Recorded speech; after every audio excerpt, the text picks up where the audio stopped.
Hey everybody, welcome back to another video on the Dana 60 swap, and today's video is gonna be, it's a bunch of little things that are super critical. So they're not piddly little things, they're important little things that need to be done. Since I don't have a ton of time this week, I'm gonna knock out as much of this stuff as I can so that this thing's ready to actually go in when it's time. And I'll show you what we got. Today I got off work early, which meant I was able to get over to the spring shop and get my U-bolts made. You can see these are two different widths. We got 3-inch and 4-inch. And the reason for that is two of them have to go around this casting. And I measured it at 4-inch, but they made them a little big, so they're a little wide, but we're gonna make it work. And because one of the things I already did was re-drilled this over, and I shoved this perch over 1/2 inch each side so that it'll fit into a Jeep YJ. That has shoved everything close to the housing, and this truss that I just got done with in the last video, I miscalculated how close it could be. By the time you add the thickness of my spring, this won't go to where it needs to be. So about right there, I'm going to have to lop this off. That's one of the things we're going to get done. And because the U-bolt is a little on the big side, I was going to have to notch this out for it to nest into, but now I don't have to. I'm going to put just the slightest little relief, like a little notch or a little goalie, just something for it to sit into so it doesn't want to slide off the end of that. I thought about building one of those plates and weld nuts on to just use bolts or whatever, but you know, that was a whole bunch of work that I didn't feel like doing. So anyway, back over here, I got the Barnes 4-wheel drive U-bolt plates, which they fit these ones beautifully. But because these are so big, they don't quite make it. And by the way, these are 5/8 diameter, which is a little bit overkill. So you can see I've kind of got these marked out if it'll focus. So I'm going to have to do quite a bit of little notching out on just on this one for the driver's side. So the reason I like to go and get my U-bolts made is because I can just hand them a piece of paper with all my measurements, where I want the threads, how long I want the U-bolt, what size, blah, blah, blah. And 5 minutes later, he walks out with them. They bend them right there on the spot. It is a little bit pricey because these were 5/8 and they're pretty long. It was like $90, but that sure beats the heck out of just guessing and ordering stuff online just to find out it doesn't fit and you have to return it and blah blah blah. Plus I'm supporting a local business, so everybody wins. And if you need them right now, as long as you got a spring shop somewhere in your area, you can get them. Speaking of Barnes 4-wheel drive, that brings us to our next little box here.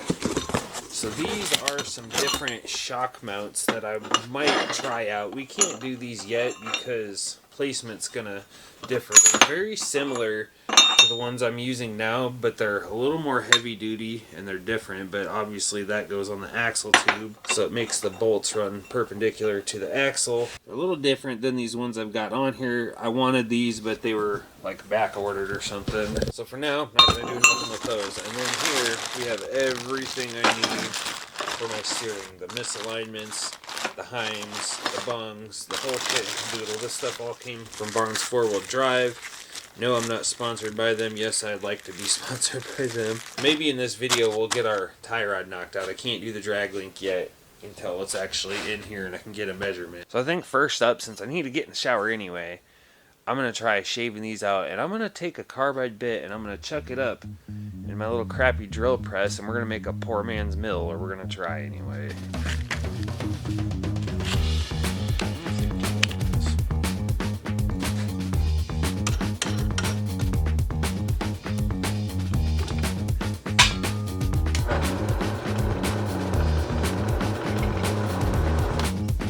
Gotta up the RPMs.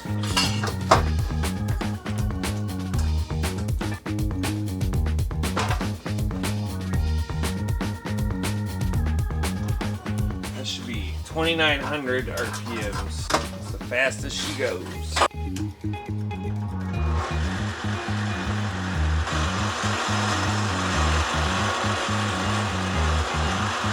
With these being so thick, that's going to take forever, so we're going to fire up the old plasma, and hopefully I have a steady enough hand to make these not look like crap.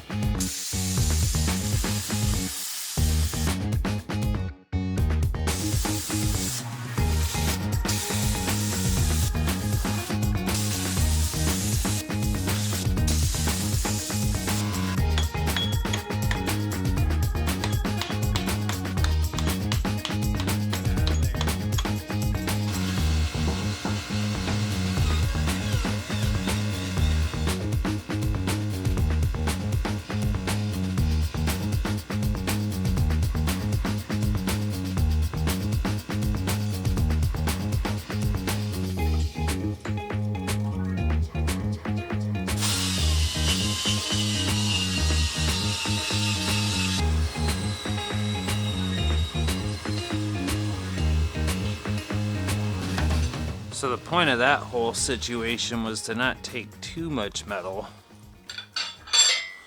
but just kind of give that somewhere where it just kind of nests in there and doesn't want to slide. Because by the time I torque these down to, you know, whenever my impact stops, it's never going to want to slide up and out of that. So hopefully we didn't compromise the strength too much. Can't be any worse than what we did here because you can't have it on an angle.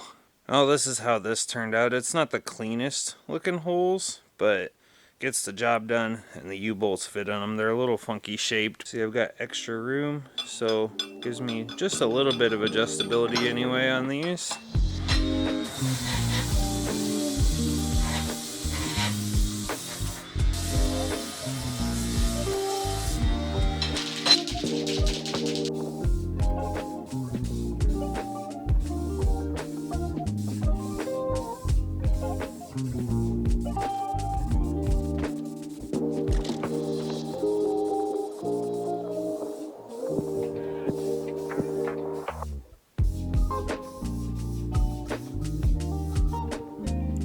Turned out pretty slick, kind of a waste of time, but sometimes it's just the little touches that make you feel good about it. So the next little stupid project we're gonna do, oh, my battery's dying, better hurry up. Bottom of the Kingpin, greaser goes there, and I don't want it breaking off on rocks and stuff, so I'm gonna take this little chunk of scrap tube and make like a little skid plate for it that'll still let me get in there and grease it. So there's enough here to make 2 of them. I'll cut the angle part off. Yeah, let's make some little stupid skid plates. One of these days I'll get around to grinding this crap off and welding my vise back together so that it actually works right.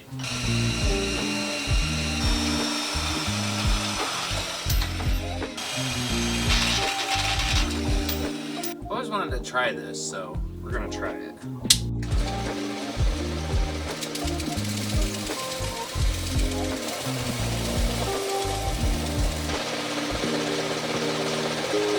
The new lower Kingpins didn't come with greaser, so I had to rob these out of the old ones. This one's kind of tall, but I think it'll work.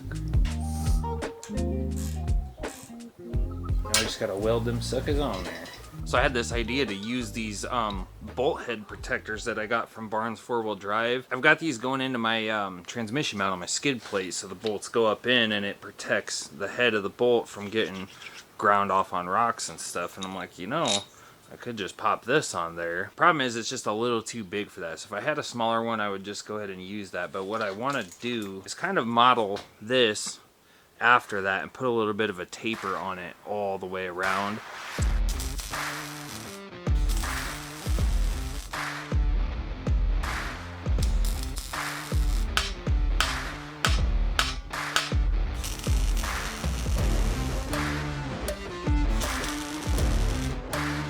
The Kingpins aren't fully put together, but the bearings and stuff are in there, and I just don't want the arc to go through a bearing and arc it to the race and create a bad spot, so I'm gonna pull these out of here to weld them.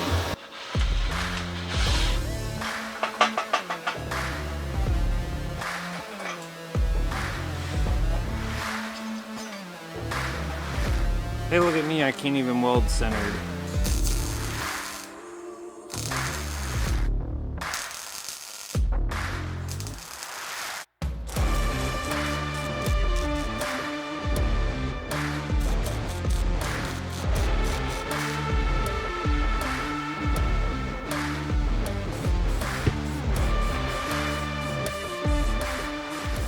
So the last big thing I need to do before we shove this thing in the Jeep is to actually set up the gears with the new locker. And the thing that I need to do before I do that is fully clean out this housing. It's disgusting in there. Now, I did power wash it out about a year ago, but it hasn't been covered up. It's got grinding dust and all kinds of crap, and we don't want any metal, any dirt, or anything in there. So I got a brush so I can even get the tubes cleaned out, and I got a really cool tool that we're going to use to kind of see into the nooks and crannies so we make sure we get everything out.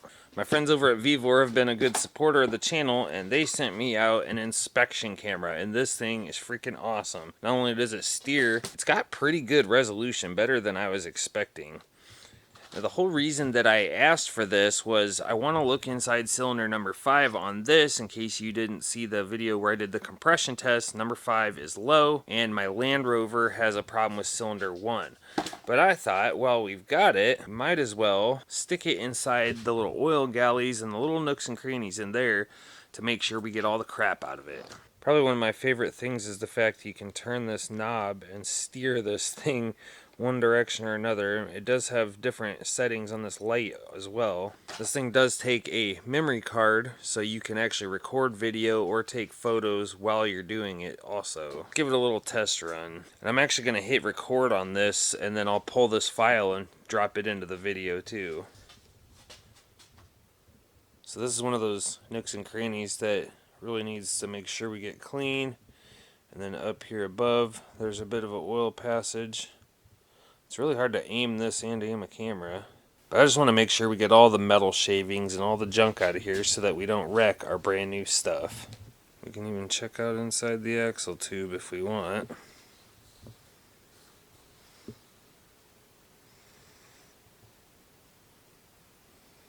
Pretty cool. So when we go to check out the inside of the Jeep engine, I will definitely give you guys a little bit better of a rundown of this thing. But I just thought this was a cool opportunity to get to use the thing. And while we're talking about Jeep engines, I kind of tripped and fell my way into a few choice select parts. If anybody catches my drift.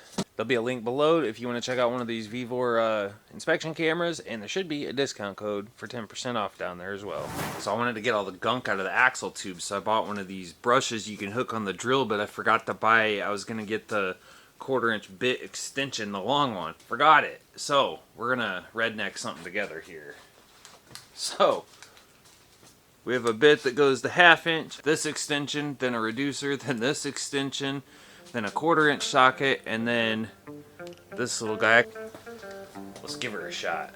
You know what they say, it'll work or it won't.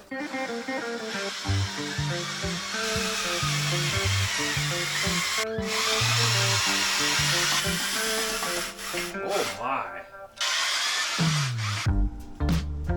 There's a lot of crap that just flew out of there. Let's do it again. Kind of grody.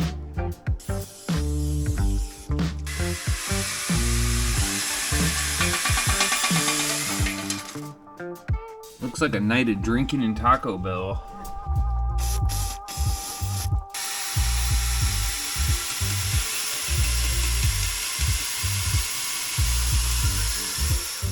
This side don't look nearly as bad. We'll run her through the old pinion hole too.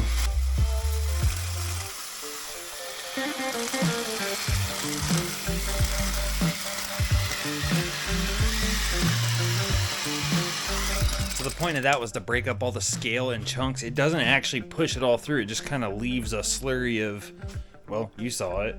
So now we're going to do what I normally do to clean out tubes, which is spray brake clean in there, ball up a rag into a ball, shove it through with a pry bar, whatever you got, and just keep doing that a couple, 3, 4 times till it's clean in there. I know, it's just glamorous.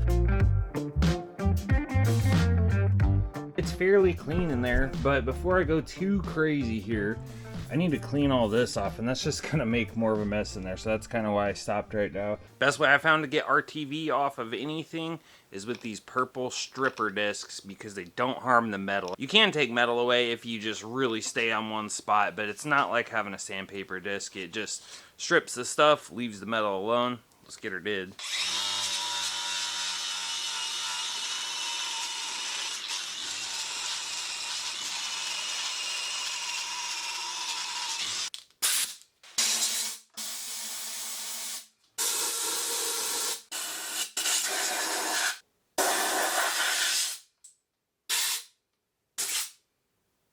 Just launched a big old RTV turd out of there. So apparently I forgot to record it, but I want to show you something else I did, which I mentioned it earlier in the video. I went ahead and got this all cut off, sliced it off, the U-bolt fits there now, and we're all good there. So all this stuff's kind of been a taste of, you know, the things that most people don't show you when they're building an axle. You know, you watch these other YouTube videos and they just an axle appears, and 5 minutes later they've got it under the Jeep and it's 4-linked already, and that's cool and all for people with short attention spans, but sometimes it's nice to just see all the little bullshit that goes into putting one of these together. Now everything's ready to go for me to set up the gears and axle. I know I've been saying that for a while, but I promise I'm getting to it soon.